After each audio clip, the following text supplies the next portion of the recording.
Doctor ವಂದನಾ ದಾಸ್ ಹತ್ಯೆ ಪ್ರಕರಣದಲ್ಲಿ ಕೊನೆಗೂ ನ್ಯಾಯ ಸಿಕ್ಕಿದೆ.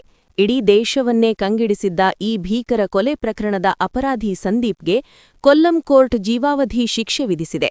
ಆಸ್ಪತ್ರೆಯಲ್ಲೇ ವೈದ್ಯೆಯನ್ನ 26 ಬಾರಿ ಇರಿದಿದ್ದ ಈ ಕೊಲೆಗಡುಕನಿಗೆ ಸಿಕ್ಕ ಶಿಕ್ಷೆಯ ಕಂಪ್ಲೀಟ್ ಡೀಟೇಲ್ಸ್ ಇಲ್ಲಿದೆ. 2023ರ ಮೇ ತಿಂಗಳಲ್ಲಿ ಪೊಲೀಸ್ ಕಸ್ಟಡಿಯಲ್ಲಿದ್ದ ಸಂದೀಪ್ನನ್ನ ಚೆಕಪ್ಗೆ ಅಂತ ಆಸ್ಪತ್ರೆಗೆ ಕರೆತರಲಾಗಿತ್ತು.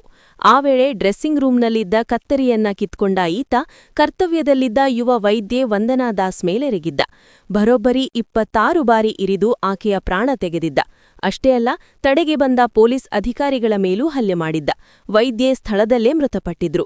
ತಾನು ಅಸ್ವಸ್ಥ ಮನಸ್ಸಿನವನು ಎಂದು ಹೇಳಿ ಶಿಕ್ಷೆಯಿಂದ ತಪ್ಪಿಸಿಕೊಳ್ಳಲು ಆರೋಪಿಯು ಸಲ್ಲಿಸಿದ್ದ ಅರ್ಜಿಯನ್ನ ನ್ಯಾಯಾಲಯವು ಸಂಪೂರ್ಣವಾಗಿ ತಿರಸ್ಕರಿಸಿದೆ.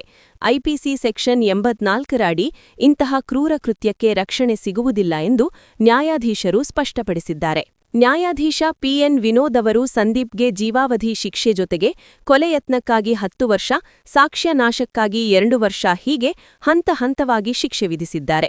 1,65,000 ರೂಪಾಯಿ ದಂಡವನ್ನ ಕೂಡ ವಿಧಿಸಲಾಗಿದೆ. ಜೀವ ಉಳಿಸೋ ವೈದ್ಯರ ಮೇಲೆ ಇಂತಹ ಹಲ್ಲೆ ಮಾಡಿದ್ರೆ ಯಾವುದೇ ಕರುಣೆ ಇಲ್ಲ ಅನ್ನೋದು ಈ ತೀರ್ಪಿನ ಮೂಲಕ ಸಾಬೀತಾಗಿದೆ. ವಿಶೇಷ public prosecutor Pratap G Padikkal ಅವರು ಅಪರಾಧಿಗೆ ಗರಿಷ್ಠ ಶಿಕ್ಷೆಯನ್ನ ವಿಧಿಸುವಂತೆ ಕೋರಿದ್ರು. ಆದರೆ ನ್ಯಾಯಾಲಯ ಈ ಪ್ರಕರಣವನ್ನ ಅಪರೂಪವೆಂದು ಪರಿಗಣಿಸದೆ ಮರಣದಂಡನೆ ವಿಧಿಸಿಲ್ಲ. ಹೀಗಾಗಿ ಸದ್ಯ ಪ್ರತಾಪ್ ಜಿಯವರು ಅಪರಾಧಿಗೆ ಜೀವಾವಧಿ ಶಿಕ್ಷೆಯನ್ನ ಮರಣದಂಡನೆಗೆ ಹೆಚ್ಚಿಸುವಂತೆ ಕೋರಿ ಮೇಲ್ಮನವಿ ಸಲ್ಲಿಸುವುದಾಗಿ ತಿಳಿಸಿದ್ದಾರೆ. ಸಂತ್ರಸ್ತೆಯ ಕುಟುಂಬಸ್ಥರು ಮಾತನಾಡಿ, ಹೆಚ್ಚಿನ ಶಿಕ್ಷೆ ವಿಧಿಸಬಹುದಿತ್ತು. ಅಪರಾಧಿ ನನ್ನ ಮಗಳಿಗೆ 27 ಬಾರಿ ಚಾಕುವಿನಿಂದ ಇರಿದು ಕೊಂದಿದ್ದಾನೆ. ಅದೇ ನೋವನ್ನ ಈತ ಅನುಭವಿಸಬೇಕು ಎಂದು ಕಣ್ಣೀರು ಹಾಕಿದ್ದಾರೆ. ಡಾಕ್ಟರ್ ವಂದನಾ ಅವರ ಕುಟುಂಬದ ಸುದೀರ್ಘ ಹೋರಾಟಕ್ಕೆ ಕೊನೆಗೂ ಒಂದು ತಾರ್ಕಿಕ ಅಂತ್ಯ ಸಿಕ್ಕಿದೆ. ವೈದ್ಯರ ಸುರಕ್ಷತೆಯ ಬಗ್ಗೆ ಈ ತೀರ್ಪು ಎಂತಹ ಸಂದೇಶ ನೀಡಿದೆ? ನಿಮ್ಮ ಅನಿಸಿಕೆಯನ್ನ ಕಮೆಂಟ್ ಮಾಡಿ. ಸುದ್ದಿಗಳಿಗಾಗಿ ನಮ್ಮ ಚಾನೆಲ್ ಸಬ್ಸ್ಕ್ರೈಬ್ ಮಾಡಿ. ಧನ್ಯವಾದ.